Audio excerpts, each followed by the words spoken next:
جی پاکستان میں جو موروثی سیاست ہے اور یہ وبا اتنی تیزی سے پھیلی اور پھیل رہی ہے کہ جناب اس کے اثرات ہمیں نظر بھی آ رہے ہیں اور ہماری آئندہ نسلوں تک جائیں گے۔ ہم جب سیاست کی بات کرتے ہیں اور پاکستان میں جب سیاست کی بات کرتے ہیں اور پاکستان کی آزادی کے بعد اگر اقتدار کی بات کریں تو زیادہ اقتدار تو ہمارے جناب جو ڈکٹیٹرز تھے ان کے ہی پاس رہا، لیکن جب سیاسی پارٹیاں آئیں اور آئیں ہمارے ملک میں تو سیاسی پارٹیوں نے بھی اپنی مرضی کی جمہوریت جو یہاں پہ نافذ کی۔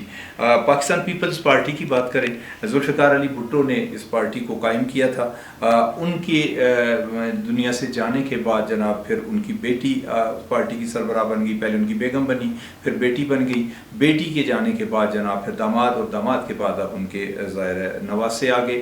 یہ موروثیت ہے۔ حالانکہ پیپلز پارٹی کی ہم بات کریں تو پیپلز پارٹی میں بہت بڑے بڑے لیڈر سامنے آئے۔ اگر موجودہ جو اس وقت پیپلز پارٹی کی لیڈرشپ ہے ان میں نام لیں، خورشید شاہ کا نام لے لیتے ہیں ہم، قمر زمان قاہرہ کا نام لے لیتے ہیں، اعتزاز احسن کا نام لے لیتے ہیں، بہت سے نام ہیں پیپلز پارٹی میں، لیکن وہ لوگ جب بلاول بھٹو کی پیٹھ پہ ہاتھ باندھ کے کھڑے ہوتے ہیں تو ہم جیسے لوگوں کو شرمندگی ہوتی ہے۔ لیکن ان کی مجبوری یہ ہے کہ ہماری جو لوگ ہیں، ہماری جو جنہیں ہم عوام کہتے ہیں، ہمارا جو ووٹر ہے وہ تسلیم نہیں کرتا۔ ہمارے مزاج میں ایک چیز ہے کہ ہم اگر وہ بادشاہ ہے تو بادشاہ کے بیٹے کو ہی بادشاہ بنانا ہے، پھر یہ جمہوریت نہیں ہے۔ یہی اثرات ہمارے نیچے آتے ہیں۔ ہم میاں نواز شریف صاحب کی بات کر لیں، میاں صاحب کے بعد جناب ان کے بھائی شہباز شریف، بلکہ ایک دور ایسا آ گیا تھا کہ میاں نواز شریف کے سارے بھائی جو ہیں اور ان کے سارے قریبی رشتہ دار یا وہ ایم این اے تھے یا وہ سینیٹر تھے یا وہ ایم پی اے تھے، سارا کچھ گھر میں تھا۔ اسی طرح پھر یہی اثرات نیچے آ جاتے ہیں۔ پی ٹی آئی نے ایک ہوپ کی بات کی، ایک تبدیلی کی بات کی، لیکن پی ٹی آئی کی تبدیلی 4 سالوں کے اندر آپ نے دیکھ لی کہ وہ صرف باتیں تھیں، صرف تقریریں تھیں، باقی اس میں اور کچھ نہیں تھا۔ میں اگر مقامی سیاست کی بات کروں اور میں جب اپنے ہزارے کی بات کرتا ہوں تو ہزارے میں چند خاندان جو سیاست میں ہیں انہی کی نسلیں آگے چل رہی ہیں، چاہے ان میں اہلیت ہے یا نہیں، لیکن ان کی کوشش ہوتی ہے کہ اپنے ہی خاندان میں جو ہے وہ تمام جو سیٹیں ہیں یا تمام جو عہدے ہیں وہ تقسیم کر دیے جائیں۔ میں اگر نام لوں، سردار مہتاب احمد خان صاحب، بہت زیادہ عزت تھی اس علاقے نے ان کو اور لوگوں نے ان کو بار بار منتخب کیا۔ ان کی کارکردگی پہ بات الگ، وہ ایک الگ موضوع ہے، اس پہ ہم بات کریں، لیکن ایک وقت ایسا تھا کہ سردار صاحب سینیٹر بھی تھے، وہ ممبر قومی اسمبلی بھی تھے اور وہ ممبر صوبائی اسمبلی بھی تھے۔ آپ سوچتے ہوں گے کہ یہ کیسے ممکن ہے؟ یہ اس طرح تھا کہ وہ سینیٹر تو تھے لیکن انہوں نے الیکشن کانٹیسٹ کیا قومی اور صوبائی اسمبلی کا، دونوں سیٹیں وہ جیت گئے۔ اس کے بعد انہوں نے کیا کیا کہ انہوں نے جناب صوبائی اسمبلی کی قومی اسمبلی کی سیٹ خالی کی اور ٹکٹ اپنے بھائی کو دے دیا۔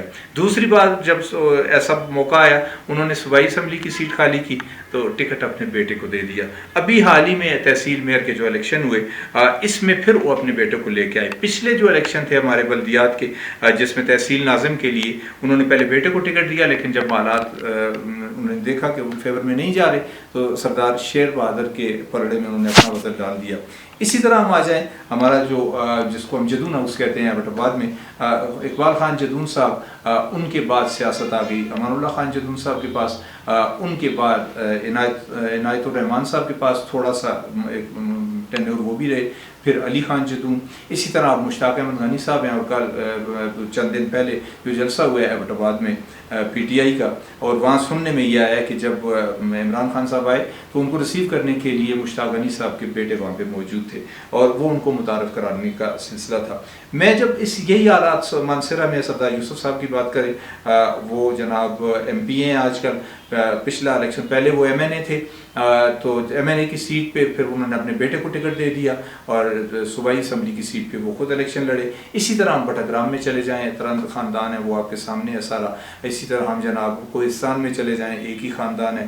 کسی بھی علاقے میں پاکستان میں ہم چلے جائیں، یہ موروثی سیاست۔ اور میں گزارش کرتا ہوں، میرا ایک سوال ہے اپنے سیاستدانوں سے کہ یہ جو کارکن آپ کا ہے یہ صرف زندہ باد اور مرد آباد کے لیے آپ لوگوں نے رکھا ہوا ہوتا ہے کہ اس کو آپ آگے نہیں لے کے آتے؟ کم از کم بلدیات میں آپ ان لوگوں کو آگے لے کے آئیں۔ پھر میرٹ پہ جب آپ بات کرتے ہیں نا کہ بھئی ووٹ کو عزت دو، کہ بھئی ہمارے باقی جو اسٹیبلشمنٹ ہے وہ ہماری بات مانتی نہیں ہے یا جمہوریت کی مخالفت ہے. آپ نے کبھی یہ سوچا کہ آپ کے اندر بھی جمہوریت ہے یا نہیں؟ آپ اپنے اندر تو جمہوریت لے کے آئیں. آپ اس وقت پاکستان میں اگر کسی سیاسی جماعت میں جمہوریت ہے تو وہ صرف جماعت اسلامی ہے، اس کے علاوہ کسی جماعت میں جمہوریت نہیں ہے. تو اگر آپ جمہوریت اور مغربی جمہوریت کی بات کرتے ہیں تو جناب اپنے خاندانوں سے اس جمہوریت مطلب اپنی پارٹیوں کو باہر لے کے آئیں تاکہ عام لوگوں کو بھی مواقع ملے اور یہ سسٹم، یہ نظام ہمارا مضبوط ہو تاکہ ہمارا ملک ترقی کر سکے. لمبی بات اس لیے نہیں کرتے، بات تو بندہ اس پہ بہت زیادہ کر سکتا ہے، لیکن ظاہر ہے آپ کے پاس سننے کے لیے وقت نہیں ہوتا. اور ہم جو لوگ ہیں، ہم جو ظاہر ہے جو عوام اپنے آپ کو کہتے ہیں، جو عام لوگ ہیں، میں تو عام تو عوام کا لفظ استعمال نہیں کرتا کیونکہ ہم جو اس ملک کے شہری ہیں، ہم اگر یکجہتی کا مظاہرہ کریں اور ان لوگوں کو مجبور کریں، اور یہ پارٹی کے جو کارکن ہوتے ہیں یہ ان سے کہیں گے کہ بھئی ہمیں آپ لوگوں نے کس لیے رکھا ہوا ہے؟ اگر آپ نے اپنے گھر میں ہی سب کچھ تقسیم کرنا ہے تو پھر ہمیں اب پارٹیوں سے آپ نکال دیں یا ہم نکل جاتے ہیں. انشاءاللہ کسی نئے موضوع کے ساتھ آپ سے پھر بات ہوگی. تب تک کے لیے اجازت دیجیے. فی امان اللہ.